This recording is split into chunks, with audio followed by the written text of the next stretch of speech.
私的イエスによる被差別層との交流と権力批判。イントロダクション。歴史上のイエスは、単なる宗教的指導者としてだけでなく、当時の社会構造や既存の価値観に対して深い洞察と、鋭い批判を展開した革新的な社会改革者としても知られています。特に注目すべきは、当時の社会で阻害されていた被差別層との積極的な交流と、既存の権力層に対する徹底的な批判的姿勢です。これらの活動は、イエスの思想と実践の革新的な要素として、現代の研究者たちからも高い関心を集めています。被差別層との交流。イエスってどんな人たちと付き合ってたのだ？イエスは当時の社会で最も差別されて、忌避されていた人々、主に徴税人、売春婦、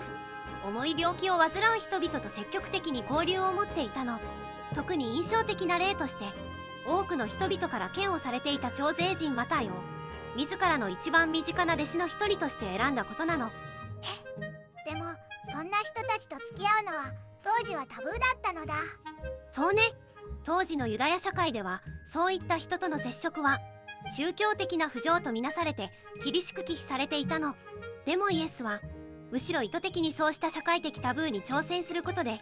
根深い差別的な価値観や慣習に真っ向から立ち向かったのよ。宗教権力への批判。宗教の指導者たちはイエスのことをどう思ってたのだ？パリサイ人やサドカイ人といった当時の有力な宗教指導者たちは、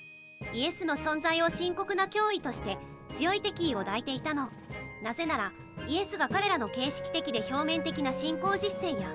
社会的特権に基づく権威的な立場を徹底的に批判したからなのよ。どんな批判をしたのだ？例えば、安息日の規定を形式的かつ杓子定規に解釈する彼らの態度を厳しく非難したり、神殿を利用した商業活動の問題性を指摘したりしたの。特に印象的なのは、彼らを偽善者と呼んで、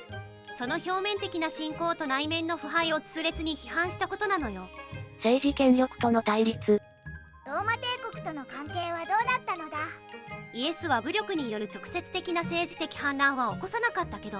神の国という新しい社会秩序の概念を説くことで、実質的に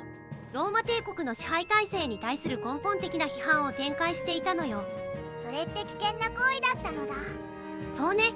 こういう体制批判的な姿勢は、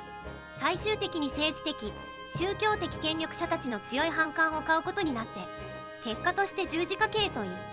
悲劇的な結末へとつながっていったと考えられているのよ。経済的不平等への視点。お金持ちのことは何か言ってたのだ？イエスは当時の社会に蔓延していた極端な富の蓄積や経済的格差の問題に対して批判的な立場をとっていたの。特に有名な言葉として、金持ちが神の国に入るよりもラクダが針の穴を通る方が優しいという強烈な比喩を用いた教えを残しているのよ。でも、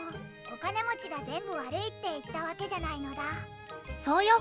イエスが本質的に問題視したのは富の所有そのものというよりも、それによって生じる深刻な社会的分断や経済的弱者に対する無関心、それから物質的な豊かさへの執着だったのよ。まとめ。私的イエスの活動は、単なる宗教的な教えや、精神的な指導にとどまらず、当時の社会構造や価値観に対する、根本的かつ包括的な批判を含んでいました。被差別者との積極的な交流を通じた社会的包摂の実践、形式的な宗教性への批判、政治権力との緊張関係の形成、そして経済的不平等への鋭い問題提起は、現代社会が直面する様々な課題に対しても、重要な示唆と深い洞察を与え続けています。今日の動画はここまで。最後まで見てくれてありがとうございました。このチャンネルでは、歴史上の人物に関する情報を5分以内の短くまとめた動画を毎日投稿中。歴史人物に興味があるなら、チャンネル登録や他の動画も見てみてね。